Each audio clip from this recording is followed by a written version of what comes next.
और गाइस अब हम बात करते हैं इन दोनों कार्स की साइड प्रोफाइल के बारे में। अब यहाँ पर भी एक एक पॉजिटिव पॉइंट दोनों ही गाड़ियों के पास है। जैसे कि फ्रंट आते हैं कार्स की रियर प्रोफाइल की तरफ, तो यहाँ पे आते ही भाई कहानी ना बिल्कुल चेंज सी हो जाती है। ये कहानी हो गई i20 की।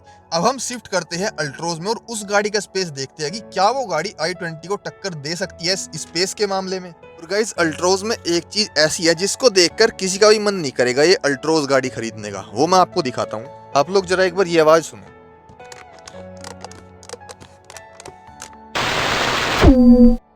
Hello guys and welcome back to the channel. और गाइज आज आप लोगों के लिए एक बहुत ही तगड़ा वीडियो लेकर के आया हूं अपने सेगमेंट की दो बहुत ही हॉट सेलिंग कार्स। एक तरफ है Hyundai i20, दूसरी तरफ है टाटा की अल्ट्रोज। और दोनों ही गाड़ियों के बहुत ज़्यादा वैल्यू फॉर मनी वेरिएंट। इधर है हमारे पास i20 मैग्ना और इधर है हमारे पास टाटा अल्ट्रोज XM। अब दोनों ही गाड़ी आपको ऑन रोड करीब 8.5 लाख रुपए के आसपास में पड़ेगी। अब देखो यहाँ पे एक और तीसरी गाड़ी भी है, वो है सुजुकी बलेनो। अब यहाँ पे सीन ये है कि बलिनो के जो कस्टमर है ना, वो सिर्फ बलिनो को ही लेंगे, उनको दूसरी कोई गाड़ी देखनी ही नहीं है, just because of mileage figures. लेकिन उससे अलग जो बचे हुए कस्टमर्स है वो सब कंफ्यूज है अल्ट्रोज और i20 को लेकर। अब आप सभी को पता है इन दोनों गाड़ियों के पास अपनी एक एक पॉजिटिव पॉइंट है। इधर आपको सेफ्टी ज़्यादा बढ़िया मिलेगी, लेकिन इधर आपको प्रीमियमनेस थोड़ी ज़्यादा बढ़िया मिलेगी। लेकिन इन दोनों चीज़ों से अलग दोनों गाड़ियाँ कैसा परफॉर्म करती है, और सबसे बढ़िया बात यह है कि ये दोनों ही गाड़ी हमारी खुद की है, तो हम बड़े अच्छे तरीके से जानते हैं कि इनमें से कौन सी कार किस एस्पेक्ट में ज़्यादा स्ट्रॉन्ग है और किस में ज़्यादा वीक। तो आपको आज डिटेल रिव्यू मिलने वाला है, कोई ऐसा नहीं जहाँ मैं आपको दिखाऊं ये बम्पर, ये लाइट्स वगैरह वगैरह वगैरह, ऐसे कोई हम आपका टाइम वेस्ट नहीं करने वाले हैं। डिटेल्ड कंपैरिजन वीडियो है गाड़ी के पॉजिटिव और नेगेटिव पॉइंट्स के साथ में। सो अब देर किस बात की, जल्दी से हम लोग स्टार्ट करते हैं अपनी वीडियो को। अगर चैनल पे नए हो जल्दी से वीडियो को लाइक करके चैनल को सब्सक्राइब कर लो and let's start with the video. तो गाइस जैसा कि मैंने आपको बताया कि अगर आपका बजट 8.5 से 9 लाख तक का है, तो इस बजट में आपको ये दोनों गाड़ियाँ मिल जाएगी। दोनों ही सेम सेगमेंट की है, और ये मैं ऑन रोड प्राइस की बात कर रहा हूँ। वो एक्स शोरूम प्राइस वो भाई सिर्फ एक दिखावा है, आप लोग ऑन रोड प्राइस की बात किया करो। सबसे पहली चीज़, दोनों गाड़ियों में 1.2 लीटर का एन इंजन मिलता है, लेकिन इधर 4 सिलेंडर है और इधर 3 सिलेंडर। भाई दोनों कार्स के इंजन के बारे में बहुत लंबी चौड़ी बातचीत हमको करनी है, वो हम करेंगे जब हम इनका ड्राइव रिव्यू बनाएंगे, वो भी कंपैरिजन के साथ में। तो उसको भी हम लोग साइड में रखते हैं, उससे अलग हम लोग देखते हैं। दोनों गाड़ियों के पावर फिगर्स बहुत सिमिलर है, अराउंड 82 टू 83 bhp आपको मिलती है दोनों ही कार्स में।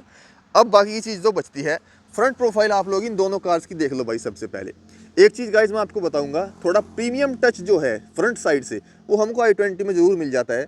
हालांकि ये दोनों इनके सेकंड बेस वेरिएंट है, कोई टॉप वेरिएंट नहीं है। टॉप वेरिएंट में कहानी काफ़ी बदल जाती है, लेकिन फिर भी इस वाले वेरिएंट में भी थोड़ा सा प्रीमियम टच आपको i20 में मिल जाएगा। और अब गाइज अगर हम बात करें इनकी फ्रंट प्रोफाइल की, तो i20 में यहाँ पे आपको ये DRLs मिल रहे हैं, यहाँ पे एयर वेंट्स भी मिल रहे हैं, और ये फेक नहीं है भाई, ओरिजिनल है। जबकि अल्ट्रोज में आपको DRLs के साथ में फॉग लैंप भी मिलेंगे, जो कि आपको इस वाले वेरिएंट में नहीं मिलते हैं। ये भाई बाहर से लगवाए गए हैं, हालांकि OEM वाली ही है ये, जो टाटा कंपनी की तरफ से हमको मिलते हैं, लेकिन इस वाले वेरिएंट में आपको फॉग लैंप नहीं मिलते हैं, इसलिए मैं आपको ये बता रहा हूँ। अब Hyundai की तो भाई किसी भी कार में फॉग लैंप हमको नहीं मिल रही है, लेकिन यहाँ पे DRLs लगा के दे दी है, जो कि इस गाड़ी के सिर्फ बेस वेरिएंट्स में ही मिलते हैं। अगर आप अपर वेरिएंट लोगे ना, टॉप वेरिएंट, तो वहाँ पे यहाँ पे आपको कुछ नहीं मिलने वाला है। DRLs आपको वहाँ पे ऊपर मिलेगी हेडलाइट पे, क्योंकि यहाँ पे आपको मिल रहा है halogen reflector headlight setup. Indicator भी हेलोजन में ही है, सेम चीज़ आपको वहाँ पे मिलेगी, हेलोजन रिफ्लेक्टर हेडलाइट सेटअप है पूरा का पूरा दोनों गाड़ियों में। तो ये चीज़ें तो भाई बहुत ज़्यादा सिमिलर है।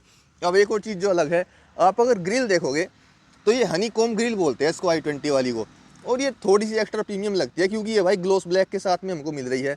बाकी नीचे बम्पर पे ये स्किड प्लेट लगा के दे रखी है ग्रे कलर की, तो इन छोटी छोटी चीज़ों से थोड़ी सी एक्स्ट्रा प्रीमियमनेस हमको मिल जाती है i20 में। जबकि अल्ट्रोज थोड़ी सी सिंपलिस्टिक की तरफ जाती है, मैट ब्लैक कलर की आपको ग्रिल मिल रही है यहाँ पे, ऊपर की साइड में भी नीचे की साइड में भी। और हाँ एक और चीज़ है, यहाँ पे भाई हॉर्न आपको प्रेशर हॉर्न वाला मिलेगा, जो पों वाला है, वो प्रॉपर क्रेटा वाला तो नहीं है, लेकिन कुछ उसी टाइप का मिल रहा है। जबकि अल्ट्रोज में पी वाला ही मिलेगा आपको आज भी। और गाइस अब हम बात करते हैं इन दोनों कार्स की साइड प्रोफाइल के बारे में। अब यहाँ पर भी एक एक पॉजिटिव पॉइंट दोनों ही गाड़ियों के पास है। जैसे कि फ्रंट में हमने देखा था कि यहाँ पे हमको DRLs एक्स्ट्रा मिलते हैं, ऐसे ही साइड प्रोफाइल में क्या है कि टाटा अल्ट्रोज में ना आपको जो ORVMs है, ये आपको इलेक्ट्रिकली एडजस्टेबल प्लस फोल्डेबल दोनों मिलते हैं। जबकि i20 के मैग्ना वेरिएंट में आपको सिर्फ इलेक्ट्रिकली एडजस्टेबल मिलेंगे, फोल्डेबल नहीं। बाकी की साइड प्रोफाइल में यहाँ पे एक और बड़ा डिफरेंस है, अल्ट्रोज के जो गेट है वे भाई 90 डिग्री तक खुलते हैं। ये भी इस गाड़ी का स्पेशल फीचर है, मतलब अगर घर में कोई बुजुर्ग वगैरह है, उसको अंदर जाना है, बाहर निकलना है, तो यहाँ पे स्पेस थोड़ा ज़्यादा मिल जाता है i20 के कंपैरिजन में। इसके गेट तो वही जैसे सभी नॉर्मल कार्स के खुलते हैं उतने ही खुलेंगे, लेकिन अल्ट्रोज के पूरे 90 डिग्री तक ओपन हो जाते हैं। तो ये एक बड़ा पॉजिटिव पॉइंट है अल्ट्रोज के पास में। बाकी अब हम आते हैं कार्स की रियर प्रोफाइल की तरफ। तो यहाँ पे आते ही भाई कहानी ना बिल्कुल चेंज सी हो जाती है। अभी तक हम लोग देख रहे थे कि एक एक्स्ट्रा प्रीमियम टच था i20 के पास, लेकिन रियर प्रोफाइल भाई नो डाउट अल्ट्रोज की थोड़ी ज़्यादा बेटर है i20 के कंपैरिजन में। अब इन दोनों ही कार्स में कुछ स्पेशल टचेस भी दिए गए हैं, जैसे कि यहाँ पे अल्ट्रोज में लगा के दिए गया है ये ग्लोस ब्लैक का, वैसे ही i20 में पूरा यहाँ पे मिलता है। तो मतलब कुछ कुछ स्पेशल तो करके दिया है इन दोनों ही कार्स में, लेकिन rear profile no doubt Altroz की थोड़ी ज़्यादा बेटर लगती है कंपेयर टू i20। अब वो अपने ऊपर बात है, किसी किसी को i20 की पसंद आ सकती है, लेकिन ज़्यादातर लोग यही बोलेंगे कि अल्ट्रोज की रियर प्रोफाइल थोड़ी ज़्यादा बेटर है। अब एक और चेंज यहाँ पे है इन दोनों वेरिएंट्स में। i20 में आपको यहाँ पे 15 इंचज़ के टायर मिलेंगे, स्टील रिम्स ही मिल रहे हैं, यहाँ पे भी स्टील रिम्स ही है, लेकिन अल्ट्रोज में आपको 16 इंचज़ के मिल रहे हैं इस वाले वेरिएंट से ही।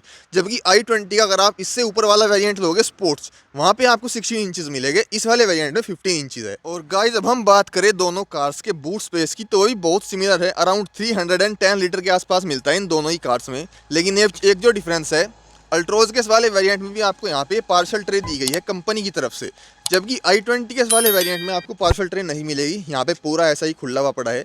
अब i20 में एक और अच्छी चीज़ है, आप इस सीट को ना पूरा फोल्ड कर सकते हो आगे और अपने बूट स्पेस को बढ़ा सकते हो, बहुत सारा सामान आ जाता है भाई उसमें फिर इसके बाद में। लेकिन अल्ट्रोज में यहाँ पे मेरे को कोई ऐसा ऑप्शन नहीं दिख रहा है कि आप इसको पूरा फ्लैट बेड बना लो और ज़्यादा सामान रख के ले जा सको। और गाइज अब शुरू होता है सबसे इम्पोर्टेंट पॉइंट, कार का इंटीरियर। तो गाइज कुछ ऐसा हमको मिलता है i20 का इंटीरियर मैग्ना वेरिएंट में। यहाँ पे हमको मैनुअल एसी मिल रहा है, अगर आप इससे ऊपर वाले वेरिएंट में जाओगे तो वहाँ पे आपको automatic AC plus cruise control, ये दोनों फीचर्स मिल जाएंगे।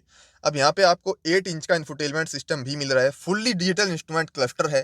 तो यहाँ पे आप लोगों ने देख लिया i20 का, और अब हम शिफ्ट करते हैं अल्ट्रोज में। गाइस अब हम आ गए हैं टाटा अल्ट्रोज के अंदर। अब सबसे पहले एक तो आपको यहाँ पे एनालॉग क्लस्टर मिलेगा, दोनों आरपीएम मीटर और स्पीडोमीटर एनालॉग में है, बीच में एक छोटी सी एमआईडी है जहाँ पे आपको बहुत सारी इन्फॉर्मेशन मिल जाती है, मतलब जो जो काम की इन्फॉर्मेशन है वो आपको यहाँ पे सारी मिल जाती है।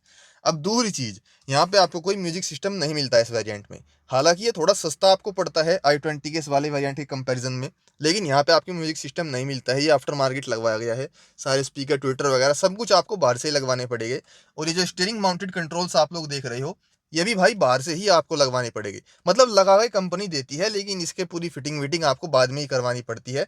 अब यहाँ पे भी भाई इसका ही मैनुअल एसी है, लेकिन ये देखने में ऑटोमेटिक वाली फील जरूर देता है। बाकी इंटीरियर कुछ ऐसा दिख रहा है। अब आप लोग भी यहाँ पे बता सकते हो कि कौन सी गाड़ी का इंटीरियर आपको ज़्यादा प्रीमियम लग रहा है। नो डाउट i20 का इंटीरियर थोड़ा एक्स्ट्रा प्रीमियम है अल्ट्रोज के कंपैरिजन में। अब एक और चीज़ है, i20 में यहाँ पे आपको कई सारे बटन मिलेंगे, एक ट्रैक्शन कंट्रोल का भी बटन मिलता है, ऑटो स्टार्ट स्टॉप का है, हेडलाइट लेवलर है, लेकिन यहाँ पे आपको सिर्फ ये एक ही बटन मिल रहा है जो कि आपको ऑटो स्टार्ट और स्टॉप के लिए मिलेगा। अब ऐसा नहीं है कि सब कुछ i20 में ही एक्स्ट्रा हो, यहाँ पे भी आपको कुछ चीज़ें एक्स्ट्रा मिल रही है, जैसे कि ड्राइवर साइड की सीट। इस गाड़ी में आपको ड्राइवर साइड की सीट हाइट एडजस्टमेंट के साथ में मिलती है, जबकि i20 में आपको नहीं मिल रही है। बाकी स्टीयरिंग व्हील इस गाड़ी का कुछ ऐसा दिखता है। अब स्टीयरिंग का पॉइंट तो भाई i20 के पास ही जाएगा, क्योंकि इसका स्टीयरिंग बहुत ज़्यादा प्रीमियम है। मैं तो कहूँगा कि पूरे सेगमेंट में सबसे प्रीमियम स्टीयरिंग व्हील आपको i20 में ही मिलता है। बाकी सेंटर कंसोल आप लोग देख लो, यहाँ पे भी क्लियर विनर है भाई i20, क्योंकि ना तो आपको यहाँ पे पीछे की साइड में एसी वेंट्स मिलेंगे, और ये कप होल्डर भी देखो बाहर से लगवा के काम चलाना पड़ रहा है।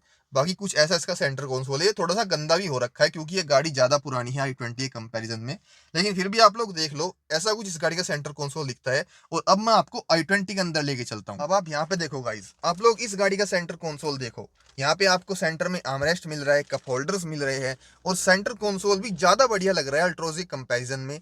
अब यहाँ पे आपको पीछे की साइड में एसी वेंट्स भी मिलेंगे, वो जब हम पीछे जाएंगे तब मैं आपको दिखाऊंगा। बाकी एक और चीज़ जो एक्स्ट्रा है, यहाँ पे आपको सनग्लास होल्डर्स भी मिल रहे हैं, और ये लाइट भी इसकी थोड़ी सी बेटर है, ऐसे करके आप लोग इनको ऑन कर सकते हो। बाकी ये सब चीज़ें तो दोनों गाड़ियों में बिल्कुल सेम सी ही है, ग्लव बॉक्स एकदम सिमिलर सी ही है। जो चीज़ें एक्स्ट्रा थी वो मैंने आपको यहाँ पे दिखा दी। अब आप लोग एक बार इसका स्टीयरिंग व्हील भी देख लो, और ये आप लोग स्टीयरिंग व्हील भी देख लो, जैसा कि मैंने आपको बताया था कि i20 में आपको एक्स्ट्रा प्रीमियम स्टीयरिंग व्हील मिल रहा है। आप लोग देख ही सकते हो, इस साइड में भी यहाँ पे काफ़ी सारे बटन्स आपको मिल रहे हैं एमआईडी को कंट्रोल करने के लिए, और यहाँ पे तो मिल ही रही है। और जो मैं आपको बता रहा था कि यहाँ पे आपको कई सारे बटन्स मिलते हैं i20 में, आप लोग यहाँ पे भी देख सकते हो। बाकी डोर पैनल्स दोनों ही कार्स के सेम है। वहाँ पे जो एक चीज़ एक्स्ट्रा है, ये जो ORM है, आपको इलेक्ट्रिकली फोल्डेबल भी मिल जाएगी, जो कि यहाँ पे भाई मिसिंग है। और अब आती है एक और सबसे इम्पोर्टेंट बात, जो है स्पेस की। अब i20 का स्पेस आप लोग देख लो, मैंने ये वाली सीट अपनी हाइट के हिसाब से एडजस्ट की है, मेरी हाइट है 6 फीट। उसके बाद इतना कुछ भाई मेरे को नी रूम मिल रहा है, लेग रूम एकदम भर भर के मिल रहा है। रियर साइड में आपको दो एसी वेंट्स मिल रहे हैं, नीचे टाइप ए का चार्जिंग पोर्ट भी है, मोबाइल रखने के लिए जगह भी है। तो यहाँ पे तो भाई ये गाड़ी क्लियर विनर बन ही जाती है। एक रीडिंग लैंप आपको पीछे भी मिलेगा, बाकी ये ग्रैब हैंडल्स भी आपको मिल रहे हैं एक हुक के साथ में। तो ये कहानी हो गई i20 की। अब हम शिफ्ट करते हैं अल्ट्रोज में और उस गाड़ी का स्पेस देखते हैं कि क्या वो गाड़ी i20 को टक्कर दे सकती है स्पेस के मामले में। और गाइज ये हम एंटर कर चुके हैं टाटा अल्ट्रोज की सेकंड रो में। अब यहाँ पे नी रूम मेरे को थोड़ा सा कम लग रहा है i20 के कंपैरिजन में, लेग रूम अच्छा है, लेकिन एक चीज़ की जो कमी फील हो रही है वो है भाई यहाँ पे i20 में यहाँ पे आपको कितनी सारी चीज़ें मिल रही थी, एसी वेंट, चार्जिंग पोर्ट वगैरह वगैरह, लेकिन अल्ट्रोज में यहाँ पे सब कुछ मिसिंग है। और रीडिंग लैंप भी आपको सिर्फ एक मिलेगा जो कि वहाँ पे है, बाकी यहाँ पे कोई रीडिंग लैंप नहीं है। और आप लोग ये ग्रैब हैंडल्स देखो, ये भी कितने नॉर्मल से है, कोई सॉफ्ट क्लोज वगैरह कुछ नहीं है, एकदम नॉर्मल से ग्रैब हैंडल दे रखे हैं यहाँ पे। और गाइस अल्ट्रोज में एक चीज़ ऐसी है जिसको देखकर किसी का भी मन नहीं करेगा ये अल्ट्रोज गाड़ी खरीदने का, वो मैं आपको दिखाता हूँ। आप लोग जरा एक बार ये आवाज़ सुनो। और ये ऐसी ऐसी नॉइसेस पूरी गाड़ी में आती है जगह जगह पे जहाँ पे भी प्लास्टिक का यूज़ किया गया है, तो मतलब मटेरियल क्वालिटी थोड़ी हल्की है। और एक और बहुत इंपॉर्टेंट पॉइंट मैं आपको बताता हूँ। और गाइस इन सारी चीज़ों से अलग यहाँ पे आफ्टर सेल सर्विस का एक बहुत बड़ा डिफरेंस है। वो आप सभी को पता है कि टाटा की थोड़ी वीक आफ्टर सेल सर्विस है हुंडई के कंपेरिजन में। अब एक और चीज़ है वो है एयर बैग्स। i20 में आपको मिलेगा 6 एयर बैग स्टैंडर्ड, जबकि अल्ट्रोज में और टाटा की पंच में 2-3 गाड़ियाँ कुछ ऐसी है जहाँ पे अभी भी आपको सिर्फ 2 एयर बैग्स मिल रहे हैं। हालांकि टाटा वाले फीचर्स के मामले में अब काफ़ी अप टू डेट हो चुके हैं, लेकिन अभी भी अल्ट्रोज में आपको 2 एयर बैग मिल रहे हैं स्टैंडर्ड। लेकिन उसके बाद भी ये गाड़ी भाई सेगमेंट की इकलौती गाड़ी है जो कि 5 स्टार सेफ्टी रेटिंग के साथ मिलती है। तो सेफ्टी में वैसे तो कोई कॉम्प्रोमाइज़ है नहीं, लेकिन एयर बैग उसमें थोड़े कम है, तो वो मैंने आपको बता दिया। So guys that's all for the day. यही थी हमारी आज की वीडियो जिसमें हमने डिटेल में कंपैरिजन किया Hyundai i20 versus Tata Altroz के बीच में। वीडियो आपको कैसी लगी आप लोग कमेंट सेक्शन में बता देना, एंड थैंक्स फॉर वॉचिंग।